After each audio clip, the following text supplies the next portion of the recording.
Hey guys, welcome back to Devradi Pathshala. So today topic of discussion is cell cycle and cell division, regulation of activity of cyclin CDK complex in S and G2 phase. ये topic मैंने unit 2 cell biology से लिया हुआ है और इसके मैं part 6 part तक मैं इसके ऑलरेडी आपको पढ़ा चुकी हूँ। आई होप कि आप लोगों ने मेरे लास्ट के 6 पार्ट देख लिए होंगे और आप तभी इस पार्ट पे स्विच किए होंगे। ये टॉपिक इम्पॉर्टेंट होगा जो स्टूडेंट प्रिपेयर कर रहे हैं CSIR NET, GATE, ICMR, DBT JRF के लिए, साथ ही साथ MSc और BSc स्टूडेंट्स के लिए भी ये इम्पॉर्टेंट होगा। So let's proceed. So guys, मैंने आप लोगों को लास्ट क्लास में बताया था और ये फिगर भी मैं ऑलरेडी आप लोगों को एक्सप्लेन कर चुकी थी जब मैं CDK के इनहिबिटर आप लोगों को पढ़ा रही थी। ठीक है, तो लास्ट क्लास में हमने क्या पढ़ा था कि G1 फेज में कैसे प्रोग्रेशन होता है, G1 के साइक्लिन कैसे एक्टिवेट होते हैं, ठीक है, और उन्हें कौन इनहिबिट करके रखता है, ठीक है, ये सब मैंने आपको बताया था। अब जब मिड लेट G1 फेज़ होता है, यानी कि जब वो G1 फेज़ जब S फेज़ में जाने वाला होता है, तब क्या होता है कि जो SIC1 है, ये मैं आपको ऑलरेडी पढ़ा चुकी हूँ। SIC1 क्या होता है, साइक्लिन और CDK का इनहिबिटर होता है। ठीक है, तो इसने क्या किया रहता है, क्योंकि हमें G1 फेज़ में तो S फेज़ के साइक्लिन CDK नहीं चाहिए। ठीक है, तो G1 फेज़ में क्या होता है, S फेज़ के साइक्लिन CDK क्या होते हैं, इनहिबिट करके हुए रहते हैं, और उन्हें इनहिबिट करके कौन रखता है, हमारा SIC1। ठीक है, फिर क्या होता है, जब जैसी G1 साइक्लिन और CDK एक्टिवेट होते हैं, ये क्या करते हैं, ये SIC1 का पॉलीयूबिक्विटिनाइजेशन कर देते हैं और इस पे फॉस्फोराइलेट करके इसका प्रोटियोजोमल डिग्रेडेशन कर देते हैं। ठीक है, जैसे SIC1 का प्रोटियोजोमल डिग्रेडेशन होता है, तो SIC1 क्या कर रहा था, S फेज़ के इनको इनहिबिट करके रख रहा था, इसने इनमें इनहिबिशन लगा रखा था। लेकिन जैसे ही इसका प्रोटियोजोमल डिग्रेडेशन हुआ, तो हमारे जो S फेज़ के साइक्लिन CDK हैं वो क्या हो जाएंगे, एक्टिवेट हो जाते हैं। ठीक है, और जैसे ही S फेज़ के साइक्लिन CDK एक्टिवेट होते हैं, तो हमारा क्या हो जाता है, DNA रेप्लिकेशन स्टार्ट हो जाता है। ठीक है, सो हमारा जनरली S फेज़ में होता क्या है, S फेज़ में हमारा क्या होता है, DNA रेप्लिकेशन होता है। ठीक है, ये कैसे होता है हम आगे देखते हैं।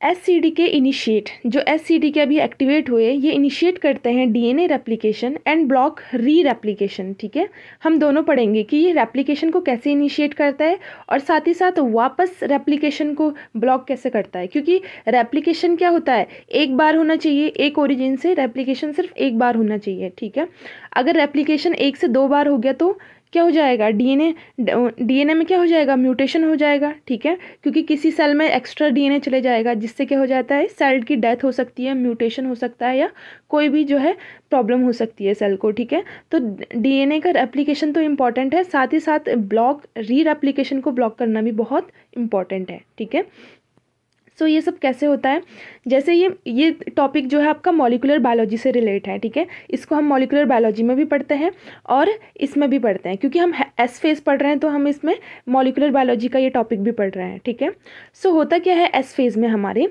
जब CDK हमारा क्या होता है, जैसे ओरिजिन रिकॉग्निशन कॉम्प्लेक्स होता है, हमारा प्रोटीन कॉम्प्लेक्स होता है एक। ठीक है, जब जो हमारे DNA पे क्या होता है, अटैच होता रहता है पूरी साइकिल के दौरान। ठीक है, पूरे सेल साइकिल के दौरान, जैसे मैं आपको फिगर से बता देती हूँ।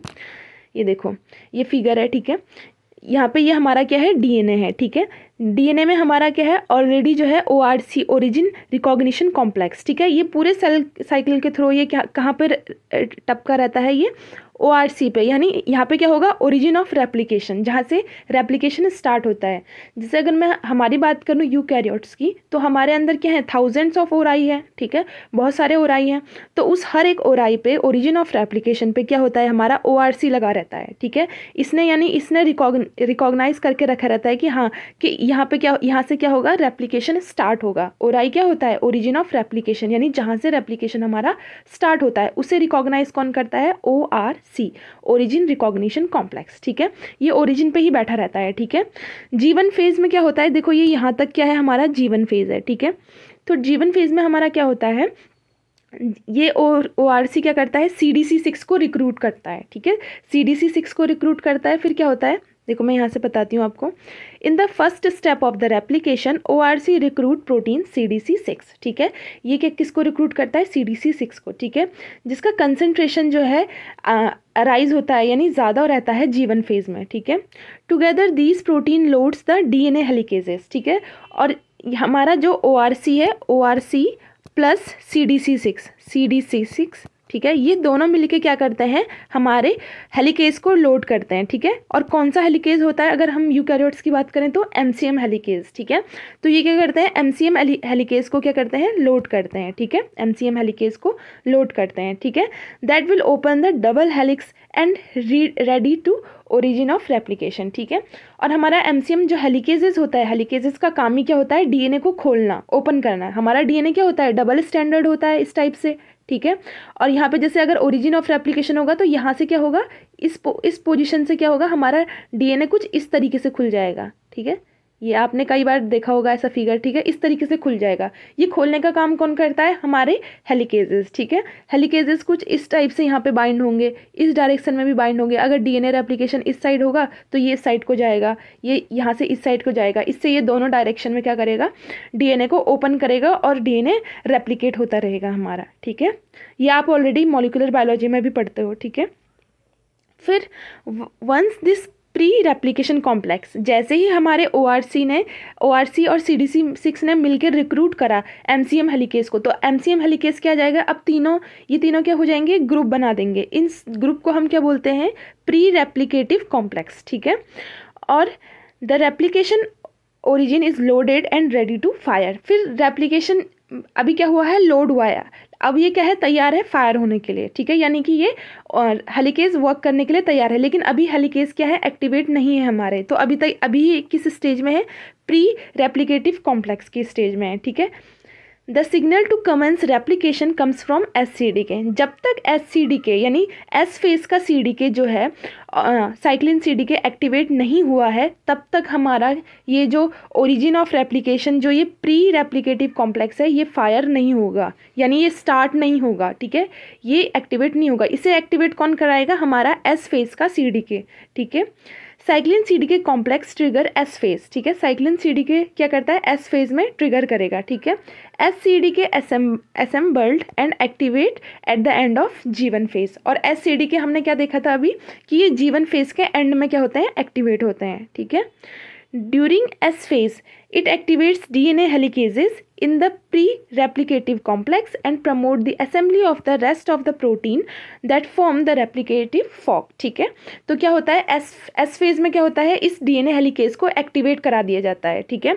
यानी अभी ये इनएक्टिवेट, इसका रिक्रूटमेंट तो करा दिया जाता है ओरिजिन ऑफ रेप्लिकेशन में G1 फेज में ही, लेकिन इसको एक्टिवेट कब किया जाता है? S फेज में, क्योंकि S फेज के ही साइक्लिन CDK इसको एक्टिवेट करेंगे, ठीक है। In doing so, SCDK essentially pulls that trigger that initiate DNA replication, ठीक है। So SCDK जो है पुल करता है, ट्रिगर करता है और इनिशिएट करता है DNA रेप्लिकेशन को। SCDK not only triggers the initiation of DNA synthesis at a replication origin but it also prevent re-replication। ये re-replication को भी प्रिवेंट करता है। जैसे हम फिगर के थ्रू समझ लेते हैं क्या होता है। जैसे ये हमारा ORC है, ठीक है। ORC हमारा CDC6 को इसने क्या करा? रिक्रूट करा, ठीक है। इसने CDC6 को रिक्रूट करके फिर ये दोनों मिलकर किसको रिक्रूट करते हैं? हेलिकेजेस को, ठीक है। DNA हेलिकेजेस को, ठीक है। जो जनरली मैंने आपको बताया यूकैरियोट्स में कौन से होते हैं? MCM हेलिकेजेस, ठीक है। MCM हेलिकेजेस। और जैसे ही ये MCM हेलिकेज को रिक्रूट करता है तो हमारा जो CDC6 है, ये जो ग्रीन कलर का आपको दिख रहा है CDC6, ये क्या हो जाता है? डिसोसिएट हो जाता है, ठीक है। ये डिसोसिएट होके हट जाता है। फिर हमारा जो प्री रेप्लिकेटिव कॉम्प्लेक्स होता है, प्री रेप्लिकेटिव कॉम्प्लेक्स यानी प्री RC भी हम इसे बोलते हैं, ठीक है। ये किन दोनों को मिलकर होता है? हेलिकेज प्लस ORC, ठीक है। यहाँ पे ये हेलिकेज येलो कलर का दिखा रखा है और ये ORC है। इतना काम यानी ओरिजिन में लोड हो चुका है हेलिकेज, ठीक है। इतना काम हमारा सिर्फ किस में होगा? G1 फेज में होगा। यहाँ पे G1 फेज दिया हुआ है ना, ये काम हमारा सिर्फ G1 फेज में होगा। अब हमारा S फेज में क्या होगा? एस फेज में क्या होगा, जैसे ही साइक्लिन सीडीके एक्टिवेट होंगे एस फेज के, ये क्या करेंगे, ये देखो ये एस सीडीके आ गया यहाँ पे एक्टिवेट हो गया, ये अब एस फेज की बात चल रही है, ठीक है। तो एस सीडीके क्या करेगा, हेलिकेज को एक्टिवेट कर देगा, रेप्लिकेशन मशीनरी को रिक्रूट कर देगा, ठीक है। रेप्लिकेशन मशीनरी रिक्रूट हो जाएगी, जैसे डीएनए पॉलीमरेज हो गया, और कई सारी चीज़ें होती है रेप्लिकेशन के टाइम पे जो हमें ज़रूरी होती है, ठीक है, उन सबको ये रिक्रूट करेगा, और हमारा जो है ये इस टाइप का कुछ कॉम्प्लेक्स बन जाएगा, और हमारा जो है रेप्लिकेशन स्टार्ट हो जाएगा। देखो ये ORC तो यहीं पर रहे हैं, ठीक है, ORC हमारे क्या है, यहीं पर है, यहाँ से ओरिजिन हुआ था, और हमारा जो हेलिकेज है वो एक इस डायरेक्शन में मूव करने लग गया, दूसरा इस डायरेक्शन में मूव करने लग गया, ठीक है। और यहाँ पे क्या है, ये डीएनए पॉलीमरेज है, ये क्या है, डीएनए पॉलीमरेज है जो कि रेप्लिकेशन करवाता है, ठीक है। तो ओरिजिन हमारा ऐसे फायर्ड होता है, ठीक है, और फिर डीएनए का रेप्लिकेशन कंप्लीट कराते हैं, ठीक है। ऐसे यूकैरियोट्स में ये तो एक ओरिजिन की बात हुई है, ऐसे जो है डीएनए में बहुत सारे थाउजेंड्स ऑफ ओराई होते हैं, और वहाँ से ये ऐसे ही क्या होते हैं, ओरिजिन फायर होते हैं, ठीक है। जैसे ही एस फेज में आते हैं सारे ओराई जो है फायर होते हैं, और फटाफट जो है डीएनए का रेप्लिकेशन स्टार्ट होता है। यहाँ से देखो ये जो रेड कलर में दिख रहा है आपको, ये रेड कलर में ये क्या है, नया डीएनए जो है वो सिंथेसाइज हो रहा है, ठीक है। सो आई होप आप लोगों को ये चीज़ समझ में आई होगी। नेक्स्ट है इट डज, और अब हमने पढ़ा था कि SCDK सिर्फ इनिशिएट ही नहीं कर रहा है डीएनए रेप्लिकेशन, बल्कि ये प्रिवेंट कर रहा है री रेप्लिकेशन को। कैसे, ये क्या कर रहा है, जो CDC6 है, ठीक है, CDC6 है, इसको क्या कर रहा है, डिग्रेडेट कर दे रहा है, ठीक है। CDC6 को डिग्रेड करने से क्या होगा, elimination of CDC6 help to ensure DNA replication cannot be reinitiated later in the same cell cycle, यानी कि सेम सेल साइकिल में जो है डीएनए रेप्लिकेशन जो है वो रीइनिशिएट ना हो, इसके लिए ये क्या कर देगा, CDC6 का प्रोटियोजोमल डिग्रेडेशन करा देगा, इस पे फॉस्फोरस ऐड करके उसको डिग्रेड कर देगा। तो यहाँ पे जैसे ही हमारा CDC6 रिमूव हुआ तो सेल में बहुत सारे CDC6 हो जाएंगे, तो इनको क्या करेगा, जैसे ही एस फेज में आएगा, एस फेज के CDK इसको क्या कर देंगे, डिग्रेड कर देंगे, ठीक है। फॉस्फोरस इस पर ऐड करके इसका प्रोटियोजोमल डिग्रेडेशन हो जाएगा, ठीक है। सो आई होप आप लोगों को समझ में आया होगा, ये फिगर से मैंने आपको समझा दिया है, ये सारी बातें हम ऑलरेडी अभी पढ़ चुके हैं, ठीक है। सो नेक्स्ट पे चलते हैं, ऐसे हमारा डीएनए रेप्लिकेशन होता है, ठीक है।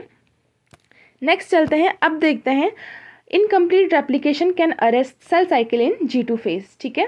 अब देखो एस फेज में तो हमारा क्या होता है, डीएनए रेप्लिकेशन होता रहता है। जैसे ही G2 फेज आता है तो वहाँ पर क्या होता है, हमारा जो है रेप्लिकेशन कंप्लीट हो जाता है, ये हमने अभी तक पढ़ा था, ठीक है, हमारी नॉलेज से। अब क्या होता है, अगर बाई चांस किसी तरीके से, जैसे हमने देखा था कि जीवन फेज में अगर कोई सेल जो है वो, अगर हमारा डीएनए डैमेज हो जाए या कुछ दिक्कत आ जाए, तब हम जीवन फेज में ही सेल साइकिल को रोक लेते हैं। कैसे, हमारा P53 एक्टिवेट हो जाता है, P53 हमारा P21 के जीन को एक्टिवेट करता है, और वो क्या कर देता है, सेल साइकिल को अरेस्ट कर देता है, ठीक है, जीवन फेज में ही, और तब तक अरेस्ट करता है जब तक कि डीएनए डैमेज हमारा सही ना हो। ये होता था, हमने लास्ट क्लास में पढ़ा था, ठीक है। अब अगर हमारे एस फेज में कोई दिक्कत हो गई तो क्या होगा, ठीक है, यानी अगर हमारा डीएनए रेप्लिकेशन कंप्लीट ना हुआ, ठीक है, या हमारा क्या हुआ,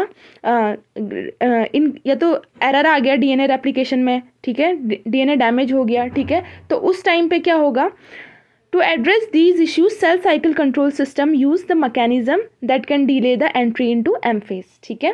तो हमारा जो सेल साइकिल कंट्रोल सिस्टम है वो कुछ ऐसी मैकेनिज्म स्टार्ट करता है ताकि माइटोसिस फेज क्या ना आए, जल्दी ना आए, क्योंकि अगर माइटोसिस फेज आ गई और हमारा डीएनए रेप्लिकेट ही नहीं हुआ है तो क्या होगा, डीएनए क्या हो जाएगा, गलत डिस्ट्रीब्यूट हो जाएगा 2 सेल्स में, और इससे क्या हो जाएगा, सेल की डेथ हो जाएगी, या सेल कैंसर हो सकता है, या कई सारी जो है डिजीज़ आपको हो सकती है अगर थोड़ी सी भी अगर इसमें मिस्टेक हो गई, ठीक है।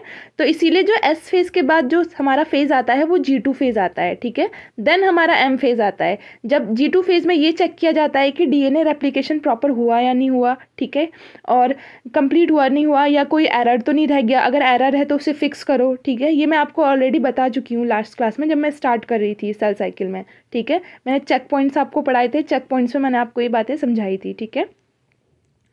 So the activity of MCDK is inhibited by phosphorylation. जैसे हमारा अगर लेट हो रही है रेप्लिकेशन कंप्लीट करने में, या DNA डैमेज हो चुका है, या उनको एरर को ठीक करना है, तो हमारे जो MCDK हैं यानी जो माइटोसिस फेज के CDK हैं उनको इनिबिट किया जाता है, क्योंकि अगर वो इनिबिट रहेंगे तो माइटोसिस फेज आएगा ही नहीं। अगर वो एक्टिवेट हो गया तो हमारा माइटोसिस फेज आ जाएगा, ठीक है।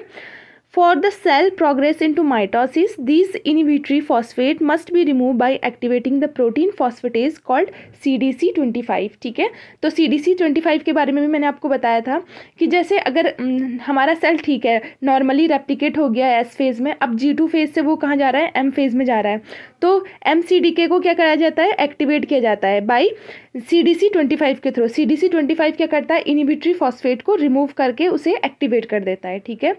वन DNA डैमेज और इनकम्प्लीटली रेप्लिकेटेड, अब ये हमारा केस हो गया कि या तो DNA डैमेज हो गया या किसी कारण से रेप्लिकेट हुआ ही नहीं, तो क्या होगा, CDC25 जो है खुद से ही इनिबिट हो जाएगा, ठीक है। CDC25 के बारे में भी मैं आपको ऑलरेडी लास्ट क्लास में बता चुकी हूँ, ठीक है।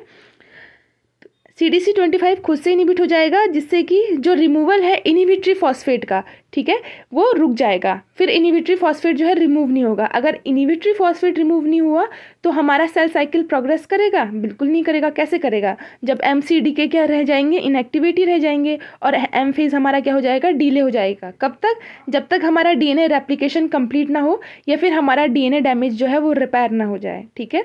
तो इस टाइप से जो है सेल जो है अपना मैकेनिज्म करता है, ये इतना रेगुलेटेड है कि अगर थोड़ी सी भी मिस्टेक हो तो पूरी सेल साइकिल को रोक दिया जाता है, ठीक है, जब तक कि उस एरर को, उस मिस्टेक को ठीक ना किया जाए। क्योंकि अगर वो एरर नेक्स्ट जनरेशन में चली गई तो क्या हो जाएगा, बहुत बड़ा इशू हो सकता है, ठीक है। सेल डेथ हो सकती है ना। कैंसर हो गया तो कैंसर में वो सेल फिर बार बार रेप्लिकेट करेंगी, ठीक है। तो बहुत सारे ऐसे इश्यूज हो सकते हैं, ठीक है। तो इन सब इश्यूज को टैकल करने के लिए हमारी सेल्स के पास इतनी सारी मैकेनिज्म्स होती हैं, ठीक है। और एक बार अगर सेल सक्सेसफुली रेप्लिकेट कर दिया कर जाए DNA S फेज़ में, तो वो फिर G2 फेज़ के थ्रू क्या हो जाती है, M फेज़ में एंटर कर जाती है, ठीक है। और फिर उसके बाद M फेज़ में हमारा फाइनली क्या होता है, न्यूक्लियस का डिवीज़न होता है और साइटोप्लाज्म का डिवीज़न होता है। ये दो चीज़ें हमारी M फेज़ होता है। देखो मेन डिवीज़न हमारा डिवाइडिंग फेज़ क्या है, M फेज़ है, ठीक है। यहीं पे हमारा न्यूक्लियस भी डिवाइड करेगा और सेल भी डिवाइड करेगी, ठीक है। ये बाकी जो हमने अभी तक पढ़ी है G1 S G2, ये सारी प्रिपरेटरी फेज़ हैं, ठीक है। ये डिवाइड होने से पहली फेज़ है, ठीक है। तो हम चाहेंगे कि M फेज़ में जाने तक क्या हो, कोई भी प्रॉब्लम नहीं होनी चाहिए, कोई भी एरर नहीं होना चाहिए। यानी अगर कोई भी एरर M फेज़ में चला गया तो क्या हो जाएगी, प्रॉब्लम हो जाएगी, ठीक है।